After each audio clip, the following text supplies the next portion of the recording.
போடு. டேய் புர்ரா புர்ரா புர்ரா என்னடா காச்ச விட்ட? பால் எவ்வளவு ஃபாஸ்டா வந்து தெரியுமா? பிடிக்கவே இல்ல. ஜூம் மந்திரகாளி. போடா தக்காளி.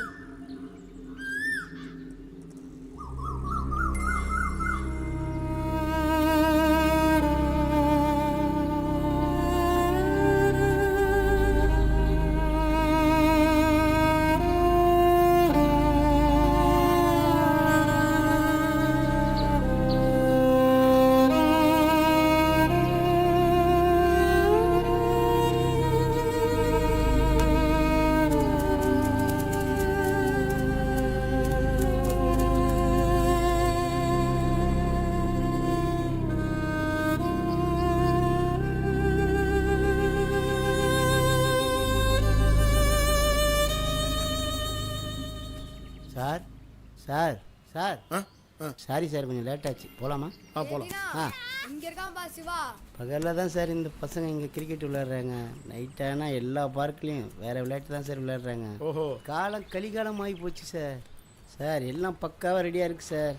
பார்த்தீங்கன்னா கண்டிப்பாக பாராட்டுவீங்க சார். ஏய், பெரியவங்கிற மரியாதைலாம் கொடுக்க மாட்டியா? அம்மா துண்டு இருந்துங்கன்னு என்னென்ன பேசுது பாருது.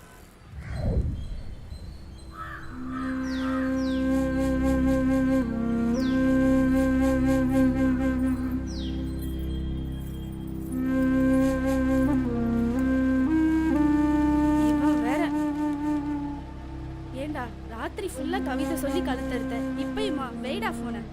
அம்மா 5000 ரூபாய் அக்கௌண்ட்டில் போட்டிருக்கேம்மா. பணத்தை பார்த்து செலவு பண்ணுங்க. நான் உங்களை அப்புறமா கூப்பிடுறேன்.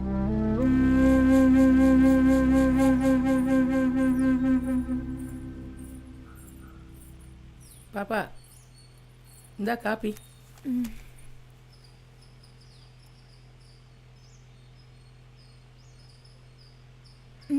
மம்மி நேற்று கொலைஞ்சி ஃபோன் பண்ணா. யாரோ எழுத்தாளர் யுரேகாவோ சுரேகாவோ பேட்டி எடுக்கணுமா. 10 மணிக்கு வரேன்னு சொன்னார். என்னது பேட்டியா? பேட்டி அவுக்கிறவங்க தான் இந்த வீட்டுக்கு வருவாங்க. நமக்கு எதுக்குடா பாப்பா பேட்டிலாம்? விடு மம்மி, நம்ம வாழுற வாழ்க்கைக்கு ஏதாவது ஒரு பேரா இருக்கட்டுமே. அப்புறம் மத்தியானத்துக்கு பீஃப் ஃப்ரை பண்ணி வச்சிடுங்க, நல்ல சுக்காவா. அதுக்கு என்ன பாப்பா, ரெடி பண்ணிடுறேன்.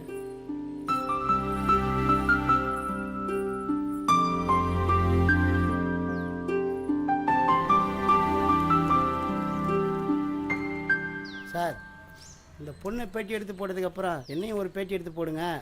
அரசியல்வாதியிலேருந்து ஆன்மீகவாதி வரையும் நம்ம கையில் சார். என்ன நம்ம யாருக்கிட்டையும் போய் கையேந்தி நிற்கிறது இல்லை. கோர்ட்டு கேஸ்னா ஃபோன் பண்ணால் உடனே வந்து வெளில எடுத்துருவாங்க சார். அப்படி பெரிய ஆளு சொல்லு சார். அப்படியெல்லாம் ஒன்றும் இல்லை சார். அவங்களுக்கு நான் உள்ளே போயிட்டேன்னா அவங்க வந்து மாட்டிப்பாங்க சார். மோசமான திருடைங்க சார் அவங்க. சக்கரக்கோ சரியான விஷயம் தான் சார். வீடு சொர்க்கத்தின் வாசப்படி சார்.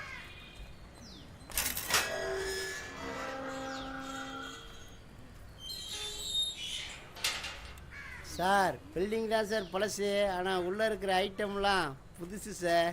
எல்லாம் மம்மியோட அந்த காலத்து உழைப்பில் வாங்கினது சார். 9 கிரவுண்டு. இன்னைக்கு அடிமாட்டு ரேட்டுக்கு போட்டாலும் 5 கோடி ரூபா போகும் சார். நானே எவ்வளோ கஸ்டமரை கொண்டாந்து விட்டுருக்கேன் சார். சில பேருக்கு குடியிருக்க கூட வீடு இருக்காது சார், ஆனால் இங்கே கொண்டாந்து கொட்டிட்டு போகணும் சார். சக்கரக்கம். என்னப்பா கதவு பூட்டி கிடக்குது? சார் இதெல்லாம் தொழில் ரகசியம் சார். வெளியே பூட்டியிருந்தா உள்ளே இருக்காங்கன்னு அர்த்தம், உள்ளே பூட்டியிருந்தா வெளியே போயிருக்காங்கன்னு அர்த்தம். இப்போ பாருங்க, இதான் சீக்ரெட் கோடு. ஹலோ மம்மி, நாங்கள் வெளில தான் நிற்கிறோம். மம்மி இந்த செட்டிக்கே அதான் ரம்மி. உள்ளே வாங்க. போயா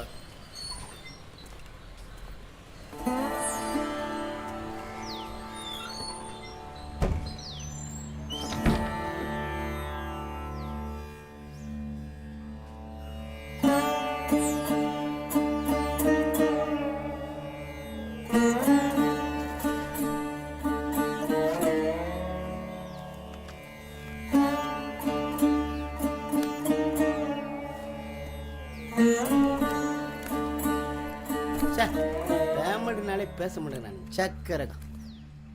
நான் சோனியா, இப்போ ஆப்பிள்லாம் ரொம்ப சீப்பாக கிடைக்குதாம்ல. சாரி சார், வெயிட் பண்ண வச்சுட்டேன். ஆக்சுவலி இது வந்து எங்களுக்கு தூங்குற டைம். பொதுவாக 3 மணிக்கு தான் எழுந்துப்பேன். இன்னைக்கு நீங்கள் வந்ததுனால தான். சாரிம்மா, எனக்கு இது ஒரு முக்கியமான இன்டர்வியூ, அதனால தான் உன்னை தொந்தரவு பண்ணிட்டேன். நிச்சயமாக உனக்கு இது யூஸ்ஃபுல்லாக இருக்கும். இதில் என்ன சார் தொந்தரவு இருக்கு? என்ன மாதிரி ஒரு பொண்ணை மதித்து பேட்டி எடுக்க வந்தீங்களே, அதுவே எனக்கு பெரிய விஷயம்தான் சார். இது ஒரு முக்கியமான பதிவுமா, அதை பற்றி உன்கிட்ட நிறைய பேச வேண்டியிருக்கு. Sir coffee.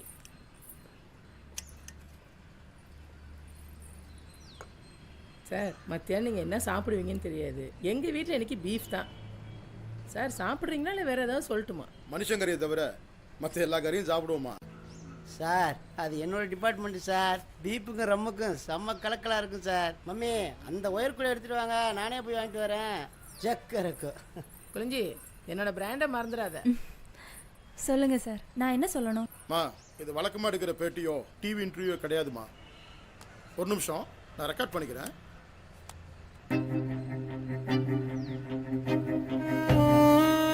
சிவப்பு எனக்கு பிடிக்கும் அப்படின்ற தலைப்புல ஒரு நாவல் எழுதிட்டு இருக்கிறேமா. ஒரு எழுத்தாளர் ஒரு விலை மாதோட நேர்காணல் எடுக்கிற மாதிரி இந்த நாவலோட கதைக்காலத்தை அமைச்சிருக்கிறேன். அருமையான டைட்டில் சார். ரொம்ப நன்றிமா. என்னை பொறுத்த வரைக்கும் ஒரு முடி திருத்துற தொழிலாளியும் ஒரு முந்தான விரிக்கிற தொழிலாளியும் மற்றவங்களை காட்டிலையும் ஒரு படி மேலதான். இவங்க 2 பேருமே தங்கிட்ட வர கஸ்டமரோட அவங்களுடைய வாழ்க்கை அனுபவத்தை கேட்டு தெரிஞ்சுக்கிட்டு அறிவுஜீவிகளாயிடுறாங்க. இன்னும் சொல்ல போனா சலூன்ல இங்கேயும் தான் நான் ஒரு சமத்துவத்தை பார்க்கிறேன். ஓ இதுவா? இது மம்மி மாட்டி வச்சது. எப்பவுமே எல்லாரும் இங்கே தான் இருப்பீங்களா? இல்ல இல்ல, என்னை தவிர இங்க இருக்கிற எல்லாருக்குமே வேற வேற வீடு இருக்கு. ஓஹோ. ஆனா நாங்க அசம்பிள் ஆகுறதெல்லாம் இங்க தான். இந்த நாவலோட கதைக்கரு என்னன்னா, 2 விஷயத்தை மையமா வச்சு எழுதுறேன். 1, செக்ஸை அடக்கி வைக்கனால உண்டாகக்கூடிய விளைவுகள். 2வது, சென்னைக்கு கண்டிப்பா ரெட் லைட் ஏரியா வேணும். அவ்வளவுதான். சார் உங்களுக்கு என்ன பைத்தியமா? ரெண்டும் நல்ல விஷயம்தான். ஆனா தமிழ்நாட்டுல ரெட் லைட் ஏரியா வேணும்னு கேட்டீங்கன்னா உங்களை அடிச்சே கொண்டுடுவாங்க. எந்த ஊர்ல சார் இருக்கீங்க நீங்க? பூனைக்கு யாரு மணி கட்டுன்றதுதான் பிரச்சனை. அதான் மணிய நானே கட்டி பார்க்கறதுன்னு முடிவு பண்ணிட்டேன். எப்படியோ கலாட்டா பண்ணணும்னு முடிவு பண்ணிட்டீங்க. பெரிய பிரச்சனை உண்டாக்க போறீங்க. கண்டினியூ பண்ணுங்க. இப்போ உன்கிட்ட எத்தனை கஸ்டமர் வந்துட்டு போயிருப்பாங்க. எல்லாருமே ஏதோ ஒரு உடல் தேவை அல்லது உடல் தனவெடுத்து வந்து போயிருப்பாங்கன்னு நான் நினைக்கல. அதையும் தாண்டி ஏதோ ஒரு உளவியல் தேவை இருக்கனால தான் வந்து போயிருப்பாங்கன்னு சொல்லி நான் நினைக்கிறேன். சரி, அது அப்புறம் பேசுவோம். நீ படிச்சிருக்கிறதா குழந்தை சொன்னா எப்படி இந்த தொழிலுக்கு வந்த? ஏதோ புதுசா கேட்க போறீங்கன்னு நினைச்சேன். எல்லாரும் ராத்திரி கேட்குற கேள்வியே நீங்க பகல்ல கேட்குறீங்க. முதல் கேள்வினாலும் முக்கியமான கேள்வி இல்லையா? மதுரை பக்கத்துல தான் எங்க ஊரு. நான் காலேஜில் பிஏ இங்கிலீஷ் லிட்ரேச்சர் படிச்சுட்டு இருந்தேன். அப்பதான் என்னை சுற்றி சுற்றி ஒருத்தங்க வந்து லவ் பண்ணான். முதல் காதல் இல்லையா, அதனால கொஞ்சம் கூட யோசிக்காம லவ் பண்ணேன். படிப்பை பாதியிலே விட்டுட்டு சென்னை ஓடி வந்தேன். ரகசியமாக கல்யாணம் பண்ணி குடுத்தனம் பண்ணோம். 6 மாதம் கழிச்சு ஒரு நாள் வெளியூருக்கு வேலைக்கு போகிறேன்னு சொல்லிட்டு போனவன் அவன் திரும்பி வரவே இல்லை. எங்கே போனானே தெரியல. அப்புறம் படாத பாடுபட்டு நான் குடியிருந்த ஹவுஸ் ஓனர்லேருந்து நிறைய பேர் எனக்கு உதவி செஞ்சாங்க. அதுக்கு கைமாறா என்கிட்ட இருந்து எதுவுமே கேட்கல, என்னை தவிர. அப்புறம் அதுவே தொழிலாயிடுச்சு. என்ன மாதிரி படிப்பை பாதியில விட்டுட்டு ஓடி வர்றவங்களுக்கெல்லாம் இது ஒரு நல்ல பாடம். செக்ஸ்ன்றது இங்க அழுத்தி வைக்கப்படுற ஒரு உணர்வா இருக்கிறது தான் பிரச்சனை. உடல் தாண்டிய காதல் தான் இங்க உண்மையான காதல். இதை புரிஞ்சுக்கிட்டா நிச்சயமா இங்க இருட்டே தேவைப்படாதுமா. என்னுடைய பார்வையில ஒவ்வொரு விலை மாதமும் ஒரு உளவியல் மருத்துவர் மாதிரி தான். அவளுடைய படுக்கறைய ஒரு மருத்துவமனையா நான் நினைக்கிறேன். உன்னுடைய வாழ்க்கையில் வந்து போன மறக்க முடியாத நபர்னு யாராவது இருந்தா உன்னால அவங்கள பத்தி கொஞ்சம் விரிவா சொல்ல முடியுமா? ஒருத்தனா 2 பேரா?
சொல்லேன்டா.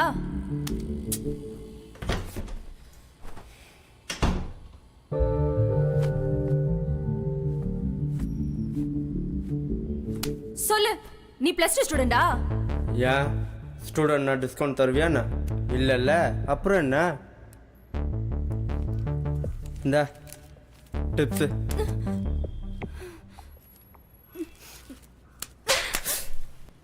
ஏண்டா +2 ஸ்டூடண்ட்ஸ்க்கு பப்ளிக் எக்ஸாம் நடந்துட்டு இருக்கு, அவன் உயிரை கொடுத்து எக்ஸாம் எழுதிட்டு இருக்கா, நீங்க வந்து ஏய் அதை கேட்க நீ யாரு?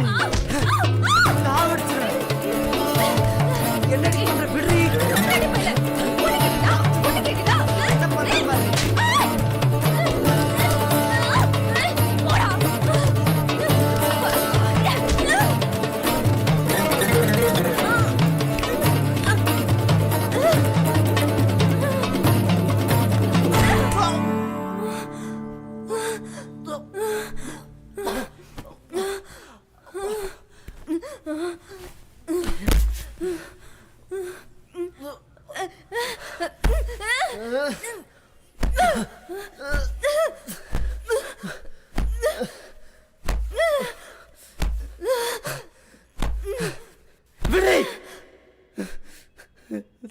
ஒரு சின்ன பையனை போட்டு இப்படிதான் அடிக்கிறதா?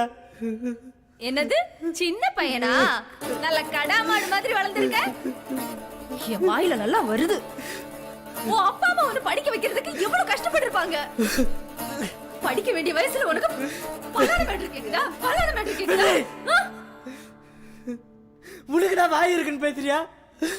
படிக்க எங்க படிக்க முடியுது? எவன் எக்ஸாம் எழுதுவான்?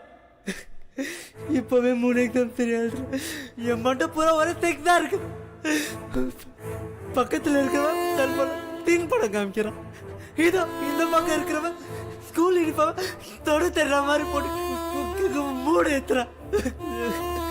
எவ்வளையாச்சும் ஒருத்தைய கரெக்ட் பண்ணலான்னு பார்த்தா ஒருத்தையும் கிடைக்க மாட்டான். எல்லாம் தெளிவா இருக்காளுங்க. நாய் மாதிரி அலைய வைக்கிறேன்.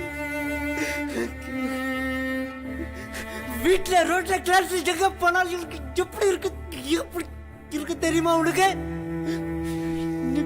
பெருசா பேசுற.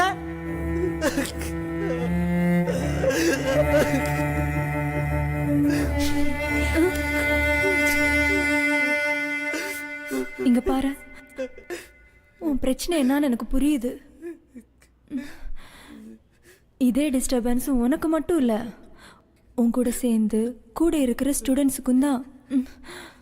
அவங்க மட்டும் எக்ஸாம் எழுதலையா, நல்லா படிக்கலையா, எல்லாம் மனசு தாண்டா. எங்களுக்கெல்லாம் இது பழகி போன நாத்தோ. உன்ன மாதிரி சின்ன பசங்களுக்கு எவ்வளவோ எதிர்காலம் இருக்கு.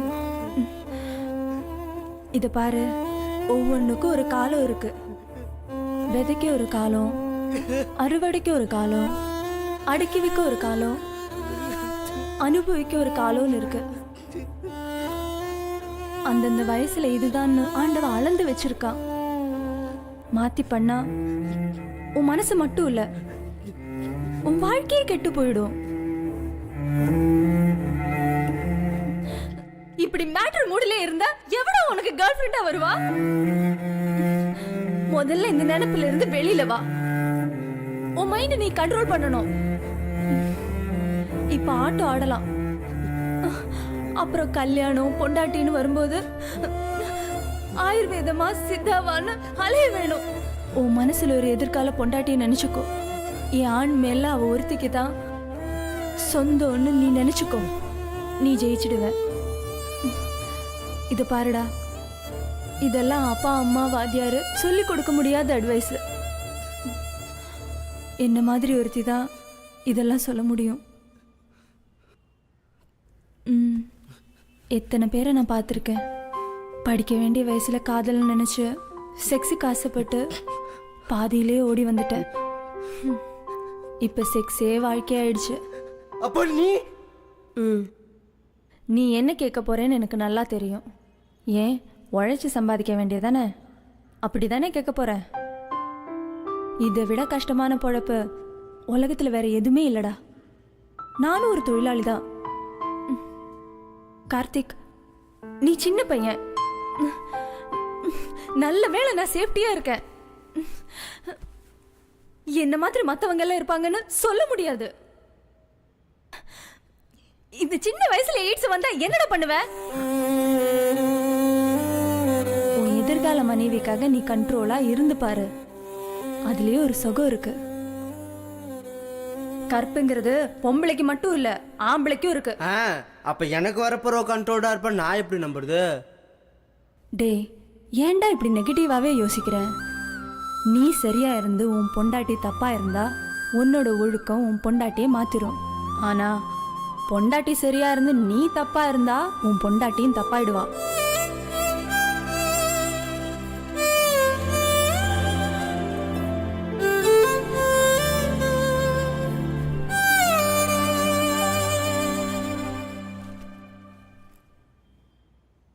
அட்வைஸ் ஐடியாலாம் பிரமாதமாக தான் இருக்குது. ஆனால் என்னால் தான் ஃபாலோ பண்ண முடியுமான்னு தெரியல. இன்னும் 2 மணி நேரத்துக்கு ரூம் இருக்கு. நான் போனதுக்கப்புறமா நீ கிளம்பிப்போ. கார்த்திக், தயவு செஞ்சு படிக்க வேண்டிய வயசுல இந்த மாதிரி தப்பெல்லாம் பண்ணாதடா ப்ளீஸ்.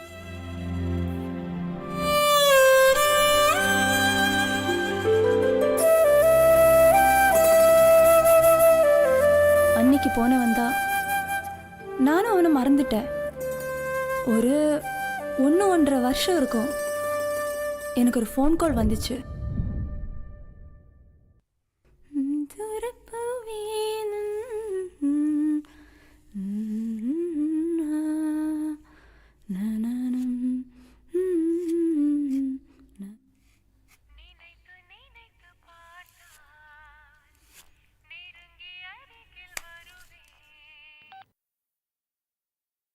ஹலோ, நான் கார்த்திக் பேசுகிறேன். கார்த்திக்கா? எந்த கார்த்திக்? தலகானில் அடி வாங்கினே அதே தடவை தான்.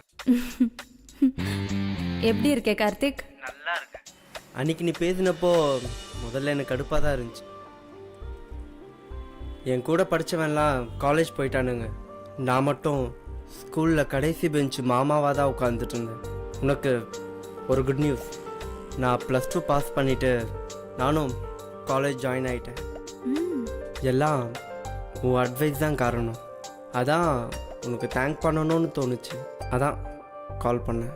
தேங்க்ஸ். அதுக்காக நீ ரொம்ப சந்தோஷப்பட்டுக்காத. நீயும் கரஸில் எதுனா கோர்ஸ் பண்ண பாரு. Okay okay bye. இந்த மாதிரி யூத் ஏகப்பட்ட பேர் டிஸ்டர்ப் ஆகிருக்காங்கம்மா, இன்க்ளூடிங் கேர்ள்ஸ். பார்க்கு, பீச்சு, தேட்டர்னு எங்கே போனாலும் யாரை பற்றியும் கவலைப்படாமல் ரொம்ப ஒஸ்ட்டாக நடந்துக்கிறாங்க.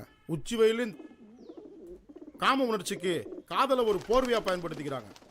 இவங்க பண்ணுறதை பார்த்தா நாய் தேங்காய் உருட்டின கதை மாதிரி தான் இருக்குது. செக்ஸை அடக்கி வைக்கிறது ஆபத்து தான், அதை அவுத்து விடுறது ஆபத்து தான். அதை லெவல் பண்ண தெரிஞ்சவன் தான் புத்திசாலி. இல்லாட்டி ஏன் சார் இன்னைக்கெல்லாம் நைட்டு 10 மணிக்கு மேலே டிவியை போட்டாலே ஆண்மை குறைவா சொப்ன லிகுதமான்னு தாங்க முடியல சார். இதுக்கெல்லாம் ஒரே ஒரு வழி இருக்கு, செக்ஸ் கல்வி தான்.